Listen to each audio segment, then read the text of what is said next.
Innal hamdalillah nahmaduhu wa nasta'inuhu wa nastaghfiruh wa na'udzu billahi min shururi anfusina wa min sayyiati a'malina may yahdihillahu fala mudhillalah wa man yudlil fala hadiyalah. Asyhadu an la ilaha illallah wahdahu la syarikalah wa asyhadu anna Muhammadan abduhu wa rasuluh sallallahu alaihi wa ala alihi wa sahbihi wa sallama tasliman katsira. Ya ayyuhalladzina amanu taqullaha haqqa tuqatih wa la tamutunna illa wa antum muslimun.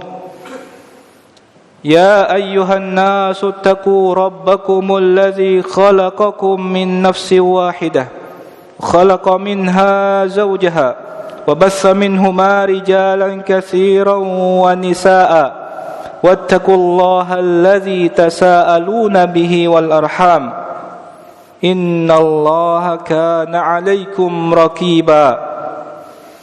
يا أيها الذين آمنوا اتقوا الله وقولوا قولا سديدا يصلح لكم أعمالكم ويغفر لكم ذنوبكم ومن يطع الله ورسوله فقد فاز فوزا عظيما.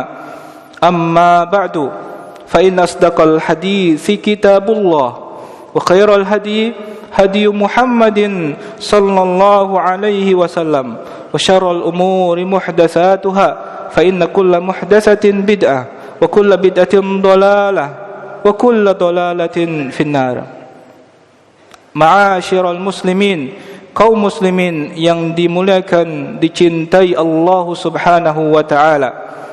Pada kesempatan khutbah yang mulia ini, khatib berwasiat takwa kepada seluruh kaum muslimin dan kepada diri khatib pribadi agar bertakwa kepada Allah dengan sebenar takwa, berusaha bersungguh-sungguh melaksanakan semua perintah Allah dan bertekad menjauhi semua larangan-larangan Allah. Kaum muslimin yang dimuliakan Allah Subhanahu wa taala. Satu hadis dari Imam Muslim yang meriwayatkan dari sahabat Abu Hurairah radhiyallahu anhu bahwa Rasulullah sallallahu alaihi wasallam bersabda, "Man kana yu'minu billahi wal yaumil akhir falyakul khairan aw liyasmut."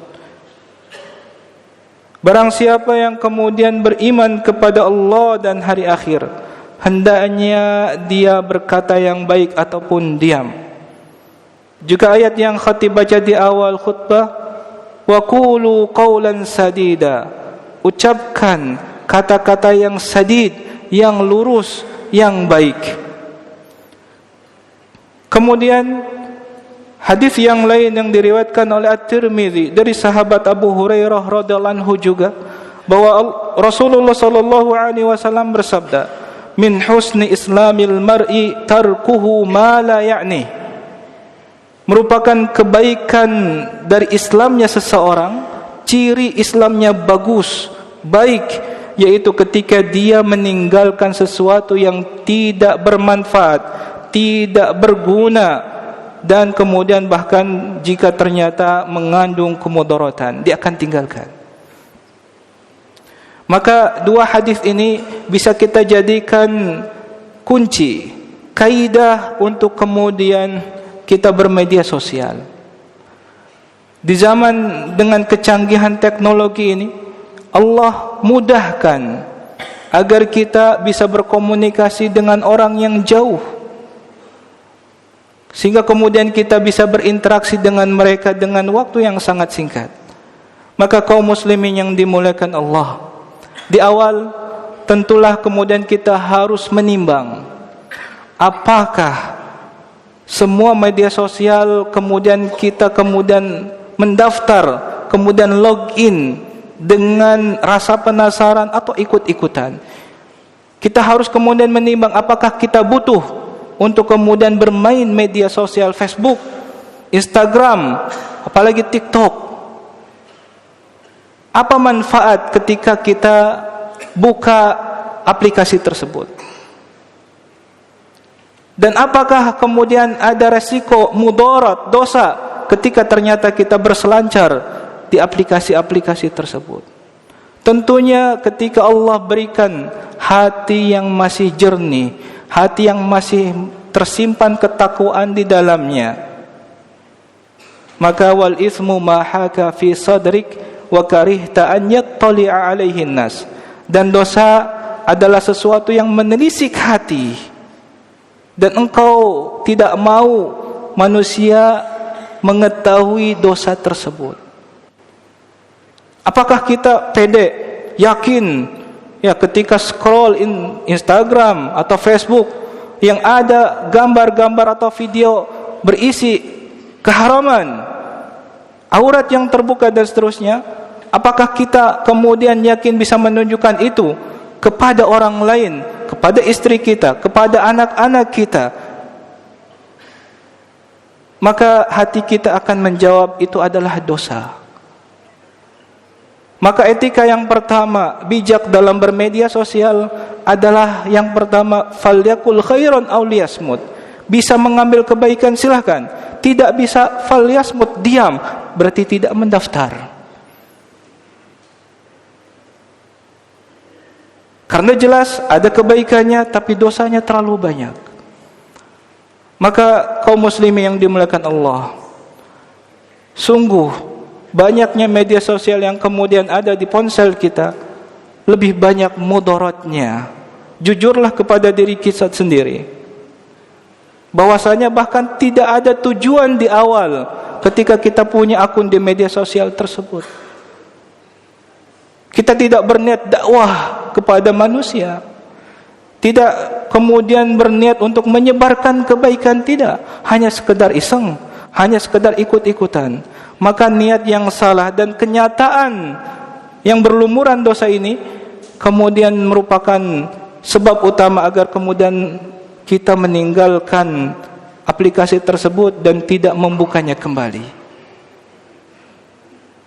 Jika kemudian Anda diberikan keluasan Allah Subhanahu wa taala berupa ilmu, dan kemudian mengambil potongan ayat, mengambil satu hadis yang sahih dan disebarkan kepada manusia, maka sungguh ini adalah kebaikan. Jika Anda kemudian posting status berisi nasihat yang bersumber dari Al-Quran, yang bersumber dari hadis yang sahih, maka ini adalah kebaikan. Tapi ketika ternyata sebaliknya, Anda tidak posting, tidak buat media sosial ini sebagai sebab kebaikan, maka minimal yang Anda lakukan hanyalah kelalaian. Scroll, lihat gambar berikutnya, video berikutnya, tulisan berikutnya, dan kemudian yakin ada banyak dosa yang kemudian kita kumpulkan pada waktu yang singkat ini. Maka kembalilah kepada Allah Subhanahu wa taala. Sungguh Allah hanya menyediakan surga bagi orang yang mempunyai amal kebaikan lebih berat daripada dosa. Dan Allah sudah siapkan neraka bagi orang yang kemudian menyepelekan dosa dan dia kaget ternyata dosa tersebut lebih berat dari pahala yang dia kumpulkan. Barakallahu li wa lakum fil Qur'anil azim wa nafa'ani wa iyyakum bima fihi minal ayati wa dzikril hakim. أقول قولي هذا وأستغفر الله لي ولكم ولسائر المسلمين والمسلمات من كل ذنب فاستغفروه إنه هو الغفور الرحيم.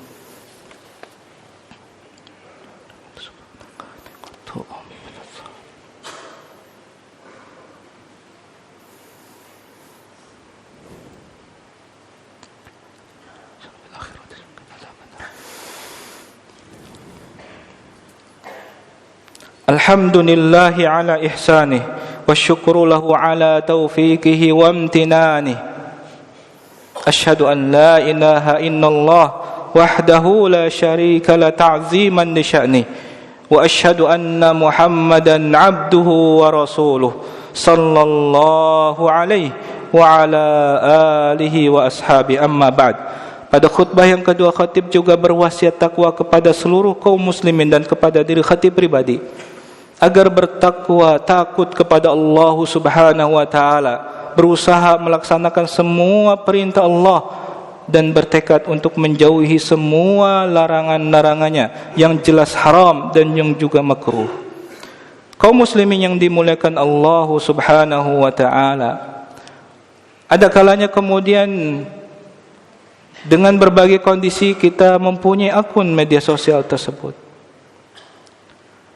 Maka pastikan agar setiap kita buka ponsel dengan niat lurus, yaitu untuk mendapatkan ridha Allah Subhanahu wa taala, bukan menantang, menumpuk dosa, bermaksiat kepada Allah Subhanahu wa taala. Siapkan diri untuk kemudian buka ponsel hanya untuk kebaikan. Ketika ternyata Allah berikan waktu luang untuk Anda, maka siapkan aplikasi yang bermanfaat. Ada aplikasi Al-Quran yang bisa Anda baca dan buka, kemudian baca ayat-ayat Al-Quran tersebut dengan suara lantang ataupun hanya dengan bacaan di dalam hati kita. Dan itu adalah kebaikan. Dibandingkan kemudian buka media sosial dan malah kemudian kita menumpuk dosa dan dosa dan dosa. Maka kaum muslimin yang dimuliakan Allah Subhanahu wa taala, bertakwalah kepada Allah Subhanahu wa taala ketika menggunakan media sosial. Kemudian berikutnya adalah sesuatu yang sangat penting, bahwasanya hidayah Allah Subhanahu wa taala adalah sangat mahal. Ada kalanya seseorang yang sudah lurus, istiqomah, kemudian dia tergelincir karena jumpa gambar, video tertentu atau tulisan tertentu berisi syubhat, berisi kesesatan, sehingga kemudian dia pun terpengaruh dan akhirnya menjadi seorang yang tersesat. Maka berhati-hatilah, bijak untuk kemudian memilah apa yang kemudian kita baca, apa yang kita lihat dalam media sosial. Berikutnya juga kemudian pastikan agar kita mengenali kebenaran, supaya kemudian kita tidak kemudian termasuk kepada orang yang menyebarkan kedustaan, kebohongan. Ketika ada sesuatu yang kemudian kita jumpa, jangan buru-buru untuk kemudian kita sebarluaskan kepada masyarakat. Maka bersikap hati-hatilah. Allah Subhanahu wa taala berfirman, "Ya ayyuhalladzina amanu, in ja'akum fasiqun binaba'in fatabayyanu." Wahai orang yang beriman, jika datang berita dari orang fasik, maka hendaknya engkau melakukan tabayyun, cek dan recheck apakah berita tersebut benar atau tidak. Ini jelas ketika dalam ayat tersebut berita datang dari orang yang fasik. Ketika ternyata kita bermedia sosial, ada berita, ada cerita, ada dan macam-macam, dan ternyata kita sama sekali tidak tahu siapa sumber dari berita tersebut, maka ini adalah hal yang satu yang lebih parah lagi. Maka kemudian kita harus memberikan kewaspadaan kita dalam bermedia sosial ini. Mungkin ini khutbah singkat yang bisa khatib sampaikan pada kesempatan ini. Semoga kemudian nasihat yang kemudian khatib sampaikan bermanfaat bagi seluruh kaum muslimin dan kepada diri khatib pribadi. Sungguh Allah hanya sediakan surga bagi orang yang kemudian lebih berat timbangan kebaikannya dibandingkan timbangan dosa. Dan sungguh ketika kita bermedia sosial, kita menumpuk dosa, ada yang kecil dan ada yang besar, dan jangan sampai kemudian dosa tersebut menjadi sebab utama seseorang kemudian dicampakkan ke dalam neraka. Wal-iyadzu billah. Maka kemudian di akhir khutbah ini juga khatib mengajak seluruh kaum muslimin agar memperbanyak salawat kepada Nabi kita. Allah Subhanahu wa taala berfirman, "Innallaha wa malaikatahu yusalluna 'alan nabi, ya ayyuhalladzina amanu sallu 'alaihi wa sallimu taslima." Allahumma salli 'ala Muhammad wa 'ala ali Muhammad kama shallaita 'ala Ibrahim wa 'ala ali Ibrahim innaka Hamidum Majid. Wa barik 'ala Muhammad wa 'ala ali Muhammad kama barakta 'ala Ibrahim wa 'ala ali Ibrahim innaka Hamidum Majid. Allahumma ighfir lil muslimina wal muslimat wal mu'minina wal mu'minat الأحياء منهم والأموات إنك سميع قريب مجيب الدعوات ويا قاضي الحاجات ربنا ظلمنا أنفسنا وإن لم تغفر لنا وترحمنا لنكونن من الخاسرين ربنا إننا سمعنا مناديا ينادي للإيمان أن آمنوا بربكم فآمنا ربنا فاغفر لنا ذنوبنا وكفر عنا سيئاتنا وتوفنا مع الأبرار ربنا لا تزغ قلوبنا بعد إذ هديتنا وهب لنا من لدنك رحمة إنك أنت الوهاب ربنا إنا نسألك الهدى والتقى والعفاف والغنى اللهم يا مقلب القلوب ثبت قلوبنا على دينك اللهم يا مصرف القلوب صرف قلوبنا على طاعتك اللهم أرنا الحق حقا وارزقنا اتباعه وأرنا الباطل باطلا وارزقنا اجتنابه اللهم إنا نسألك فعل الخيرات وترك المنكرات وحب المساكن وأن تغفر لنا وترحمنا وإذا أردت فتنة في قوم فتوفنا غير مفتونين ونسألك حبك وحب من يحبك وحب عمل يقربنا إلى حبك اللهم أصلح ولاة أمورنا لما تحب وترضى اللهم ادفع عنا البلاء والوباء والشدائد والمحن عن بلدنا إندونيسيا وعن سائر بلدان المسلمين عامة يا أرحم الراحمين اللهم نج المستضعفين المسلمين في فلسطين وفي كل مكان ربنا أفرغ علينا الصبر وتوفنا مسلمين ربنا هب لنا من أزواجنا وذرياتنا قرة أعين واجعلنا للمتقين إماما ربنا آتنا في الدنيا حسنة وفي الآخرة حسنة وقنا عذاب النار والحمد لله رب العالمين عباد الله إن الله يأمر بالعدل والإحسان وإيتاء ذي القربى وينهى عن الفحشاء والمنكر والبغي يعظكم لعلكم تذكرون فاذكروا الله يذكركم واشكروه على نعمه يزدكم ولذكر الله أكبر